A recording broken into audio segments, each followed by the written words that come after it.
미아 말씀을 우리가 나누게 됩니다. 올해 2025년에 에스더의 말씀을 보았었고요. 그리고 얼마 전에 우리가 에스더의 말씀을 보고 또 우리가 느헤미야의 말씀을 보았습니다. 그리고 요번 주 바로 어제까지 학개의 말씀을 보고 또 스가랴의 말씀을 보았었는데요. 우리가 시간적으로 보게 되면 이 에스더, 에스라, 느헤미야 그리고 학개와 스가랴 말씀은 포로 후기에 하나님께서 주신 그러한 말씀들입니다.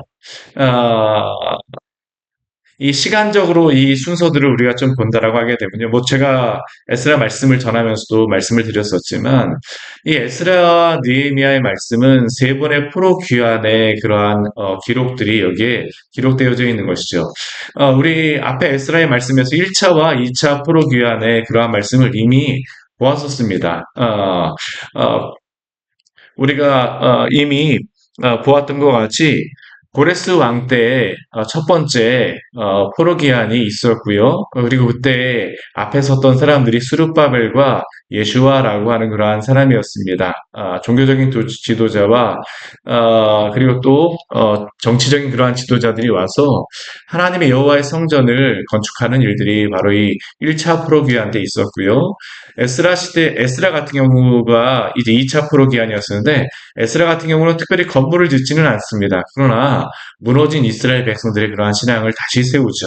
하나님 앞에 회개하고 통원함으로 말미암아 우상 숭배의 그러한 그 유혹들에 빠져있던 그러한 이스라엘 백성들이 회개하고 주님 앞으로 돌아오는 일들을 행하였던 사람이 바로 이 에스라입니다. 그리고 바로 에스라를 이어서 3차 포로 귀환에 나섰던 그 지도자가 바로 이 느헤미야였습니다.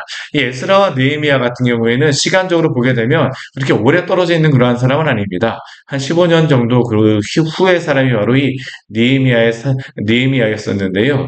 우리가 에스더의 말씀까지 본다라고 하게 되면 1차 포로 기한이 있고 나서 그리고 나서 에스더의 말씀이 이 오늘 이 말씀이 있고요. 시간적으로 보게 되면 그리고 그 다음에 일어났던 그런 사람이 에스라고요. 그리고 그 느헤미야가 그 다음에 일어난 사람입니다.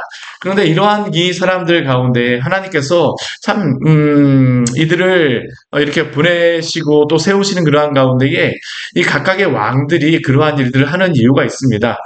고레스 왕 같은 경우에는 바벨론을 평정하고 바벨론을 무너뜨리고 나라를 세웠었는데 근데 많은 민족들이 있잖아요. 제국을 이루고 나서 많은 민족들이 있는데 그 민족들을 그 민족들의 그런 여러 가지 문제들을 해결하기 위하여서 각 민족으로 하여금 자신의 그러한 고향으로 돌아가서 자신들이 섬겼던 그러한 신을 섬길 수 있도록 그 종교적인 자유를 주었던 것이 바로 이 고레스 왕이었습니다. 그리고 그러한 가운데에 1차 포로기한 하였던 그러한 사람들이 하나님의 그러한 성전을 지을 수가 있었고요. 또 이 에스라 같은 경우에는 그가 왔을 때 다리오 왕이었었는데 다리오 왕 같은 경우에도 어떤 일이 있었었냐면 역사적인 배경으로 보게 되면 이 애굽에서 반란이 있었거든요. 그러한 반란 가운데에 이 유대 지역에 있는 그러한 사람들이 이 애굽에 협력하는 것이 아니라 이 다리오 왕 페르시아에 협력하기 위하여서 이 에스라에게 성전을 가서 그러한 하나님의 그러한 섬기는 그러한 일들을 하고 바사에게 협력할 수 있도록 기회를 주기 위하여서 사실 다리오 왕이 에스라에게 그러한 일들을 할 수 있도록 하였던 것입니다. 또 오늘 느헤미야 같은 경우도 우리가 보게 되면요, 이 느헤미야 같은 경우도 왕이 누구냐면 이 아닥사스다였습니다. 아닥사스다. 이 아닥사스다 왕 같은 경우에도 보게 되면 우리가 떠한 시대였었냐? 참 에스라가 아닥사스다 왕 같습니다. 성전을 지을 때 이 다리오 왕이었었는데 이 다리오 왕 같은 경우에는 애굽의 그 반란을 진압하기 위해서 1차 포로기 한 20년이 지나고 난 다음에 성전을 지을 수 있도록 힘을 도와주었던 거고요. 이 아닥사스다 왕 같은 경우에는 이 페르시아 말에 오다 보니까 여러 군데에서 이 반란들이 여러 곳에서 반란들이 일어났었어요.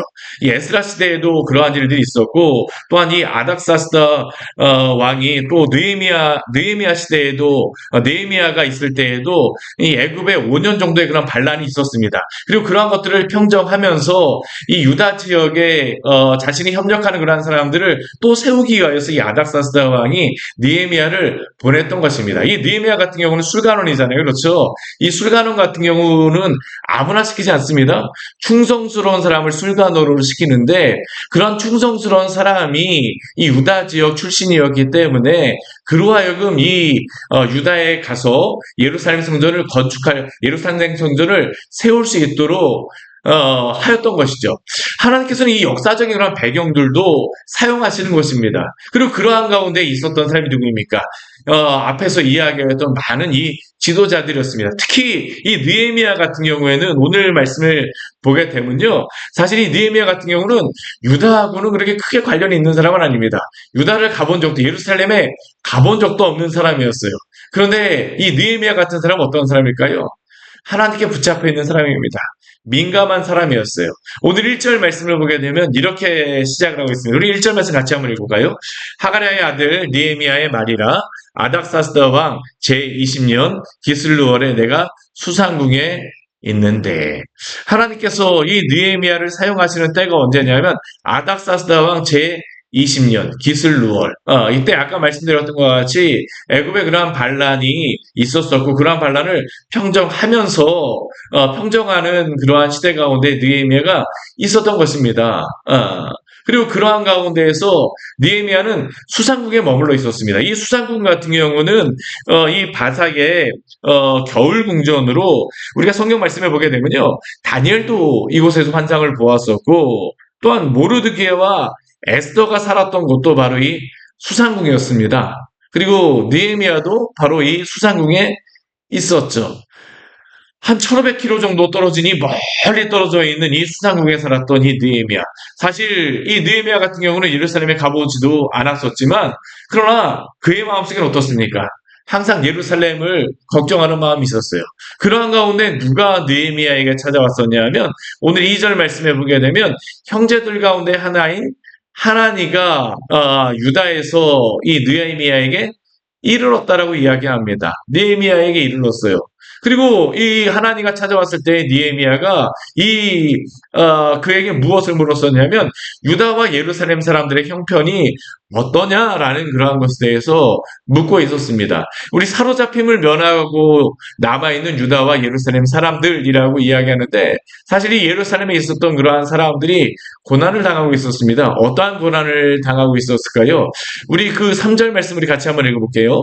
그들이 내게 이르되 사로잡힘을 면하고 남아있는 자들이 그 지방 거기에서 큰 환난을 당하고 능욕을 받으며 예루살렘 성은 무너지고 성문들은 불탔다 하는지라. 아. 에스라가 가갖고 이곳에서 하나님의 그러한 부흥들을 한참 일으키고 있는 가운데에 어려운 일이 닥친 겁니다. 아마 에스라 시대 사람들이 아마 성벽을 새로 보수하고 그러한 일들을 하려고 했던 것 같은데요.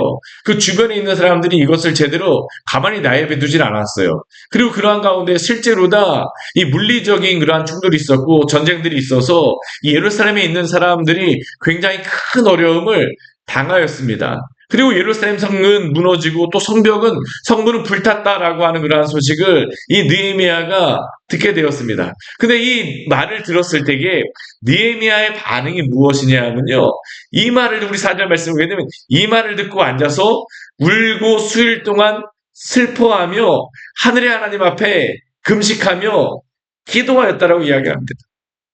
근데 이 말씀을 보게 되면요, 참 이게 개인적으로 생각해 보게 되면 느헤미야가 이렇게 할 수 있을까라는 생각이 드는 그러한 말씀입니다. 왜냐하면 아까도 제가 말씀드렸지만 느헤미야 같은 경우는 직접적으로 예루살렘과 관련이 있는 사람은 아니었습니다.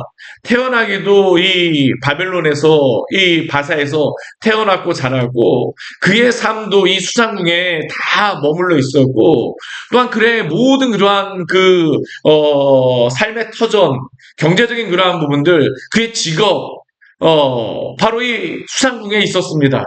그런데 오늘 말씀 보십시오. 예루살렘에 일어난 그러한 문제를 향하여서 느헤미야는 자신의 문제와 같이, 아니 자신의 문제죠. 그 말을 듣자마자 어떻습니까? 울고 수일 동안 슬퍼하였다라고 합니다. 왜 그럴까요?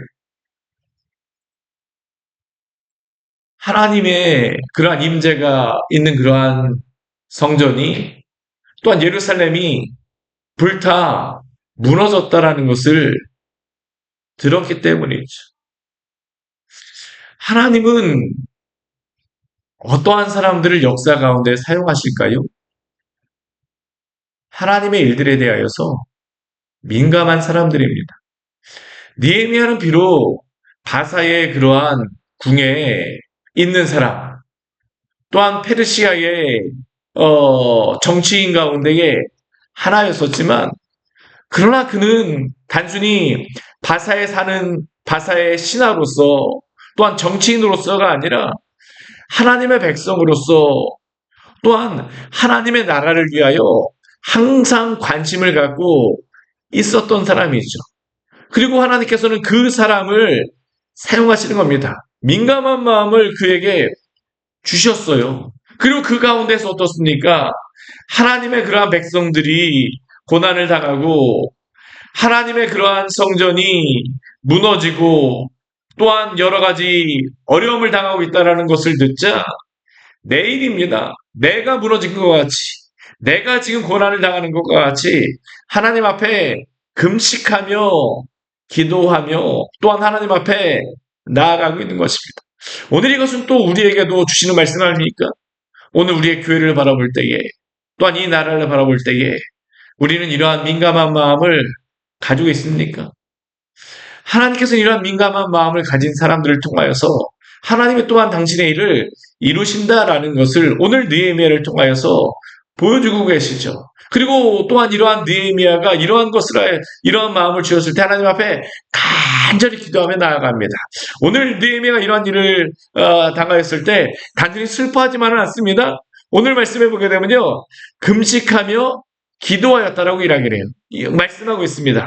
하나님 앞에 간구하며 나아가고 있는 것이죠. 왜 그렇습니까?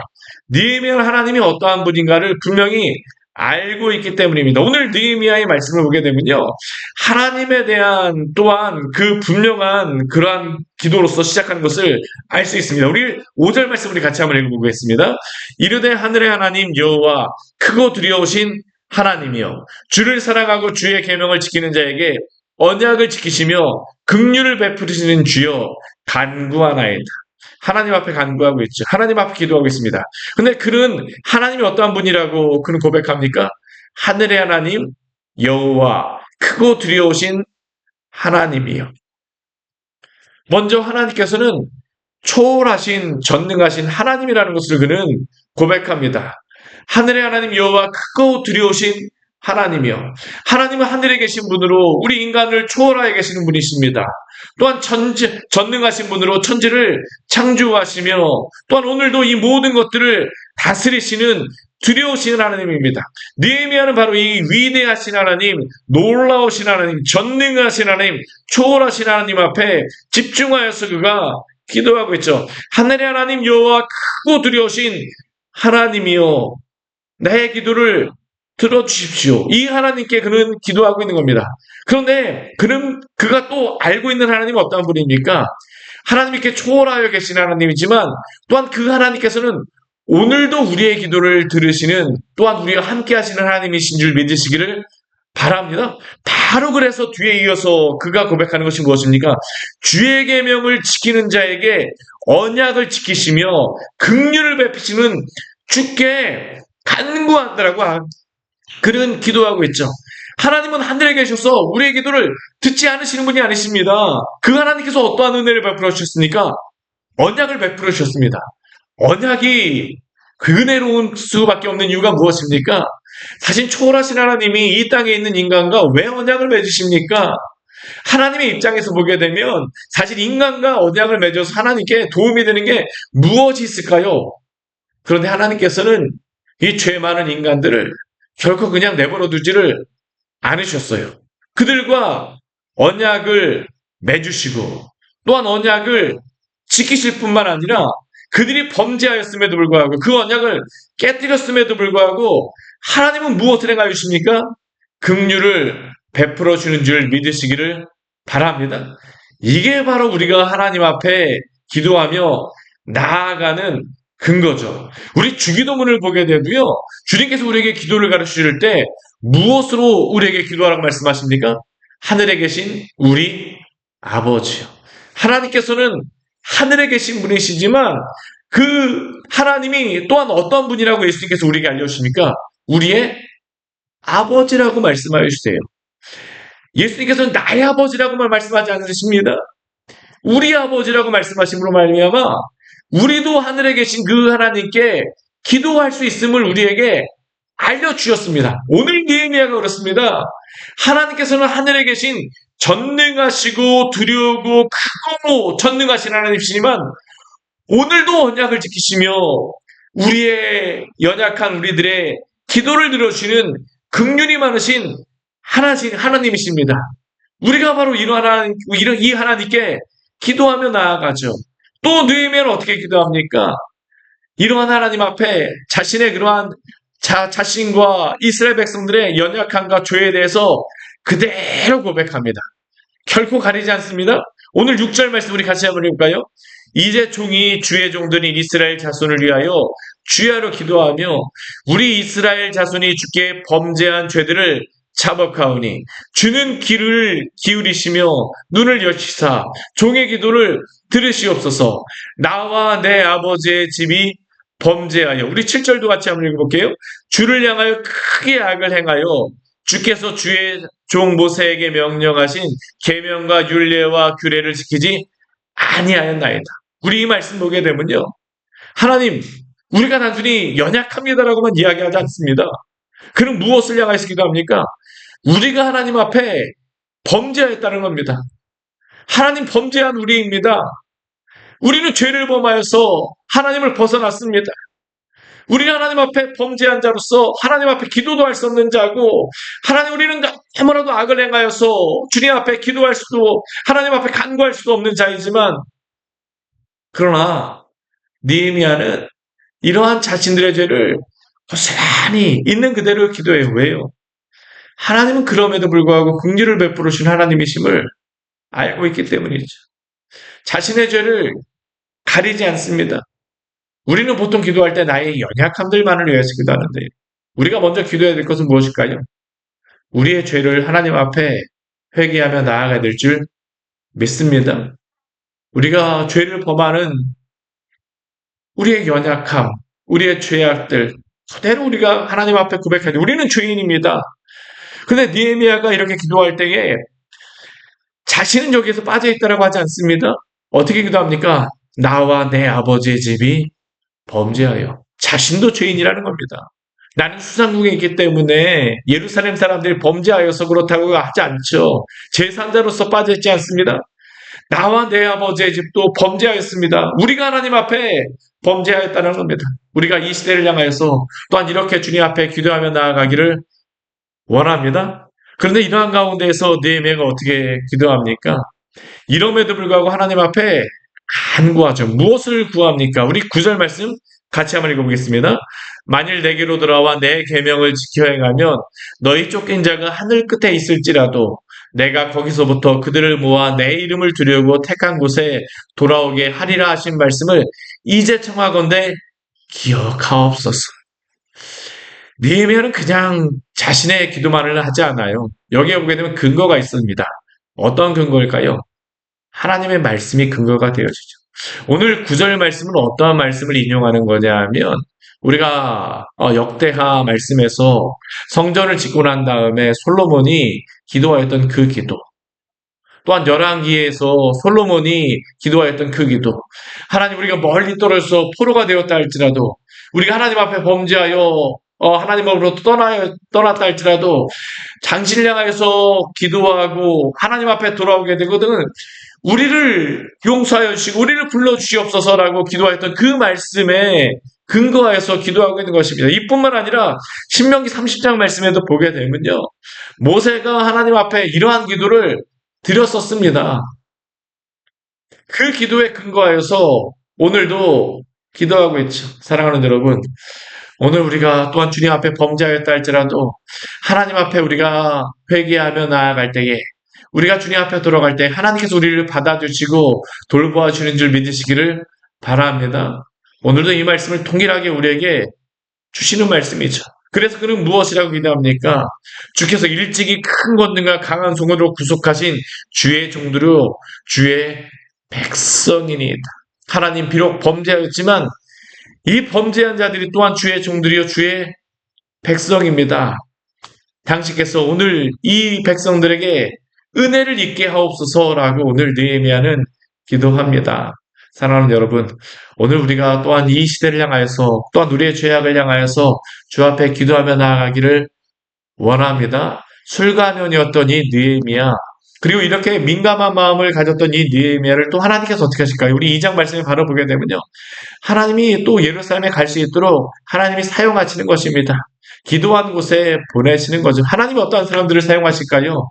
마음을 품고 있었던 사람들을 보내셔서 또한 그곳을 세우시는 일들을 감당하게 하십니다. 역사를 주관하실 뿐만 아니라 또한 한 사람 한 사람을 사용하시고 그 마음들의 소원함을 주심으로 말미암아 당신의 일들을 이루어 가시죠. 오늘도 이 시대 가운데에 주 앞에 간절히 기도하며 주의 교회와 또한 주님의 나라를 세워주시옵소서. 함께 기도하며 나가도록 하겠습니다. 같이 기도하시겠습니다. 하나님 아버지, 오늘 느헤미야의 말씀을 통하여서 우리로 하여금 하나님 앞에 또한 기도할 수 있는 당신의 주님의 교회와 또한 이 나라를 위하여서 기도할 수 있는 이 말씀을 주셔서 감사합니다. 참으로 이 시대 가운데에 하나님 아버지 많은 악이 횡행하며 또한 우리가 또한 주님 앞에 범죄하였음을 고백합니다. 주의 백성으로 주 앞에 하나님 아버지 무릎 꿇지 않았었고 주의 나라를 위하여서 또 하나님 아버지 주의 백성들이 고난을 당하고 있는 때에 하나님 아버지 내 아이의 잘못이요 나의 죄임을 회개하지 않았던 우리의 죄악을 용서하여 주시고 그러나 하나님 아버지 거룩하신 당신의 이름을 의지하여 오늘도 당신의 언약을 또한 패하시 않으시고 당신의 백성들을 기억하시는 주님의 그 약속의 말씀을 의지하며 기도하며 나아가오니 주여 당신의 교회를 세우시고 당신의 백성들을 하나님 앞에 세워주셔서 당신의 그 부흥들이 당신의 부흥이 임할 수 있도록 은혜를 베풀어 주시옵소서. 예수님 이름으로 기도드립니다. 아멘. 오늘 말씀 같이 기억하시면서 기도하며 나가도록 하겠습니다.